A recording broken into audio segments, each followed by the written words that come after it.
Matapos sa patayin ang isang pulis sa Bulacan dahil umano sa droga, isa pang kabaro at kasosyo nito ang kusang sumuko dahil sa takot.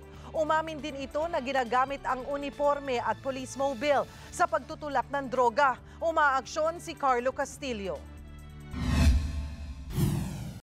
Mula nang mapatay si PO3 Michael Manalad noong Huwebes dahil umano sa iligal na droga, hindi na raw mapakali ang kabaro niyang pulis na nakadestino rin sa Malolos PNP. Sa takot, kusa na itong sumuko kay Bulacan Provincial Director, Police Senior Superintendent Romeo Karamat.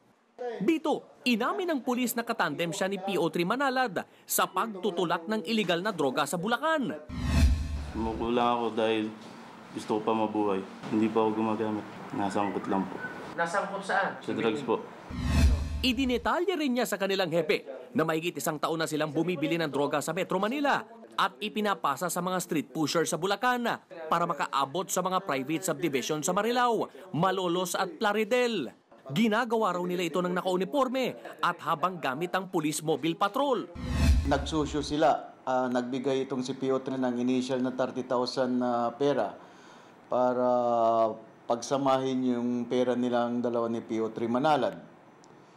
At yun po yung ginamit nilang i-rule para itong magnegosyo itong dito sa illegal drugs. So, in short, business partner sila sa pagbibinta ng droga.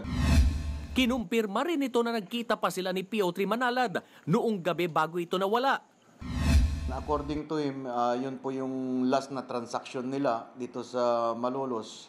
Actually, sabi nga niya, 10 gramo yung inabot niya kay PO3 Manalad. Kasong administratibo ang kakaharapin ng pulis. May posibilidad rin na matanggal siya sa serbisyo. Nagbabala naman ang Bulacan PNP sa iba pang tiwaling pulis na konektado sa iligal na droga.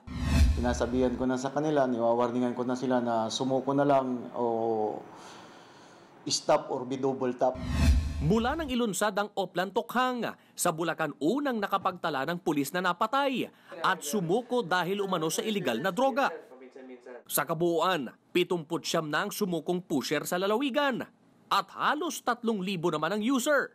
Kabilang ng 42 anyos na si Gerald de Guzman na itunuturing din na #1 most wanted sa bayan ng Malolos. Umaaksyon mula sa Bulacan. Carlo Castillo, News 5.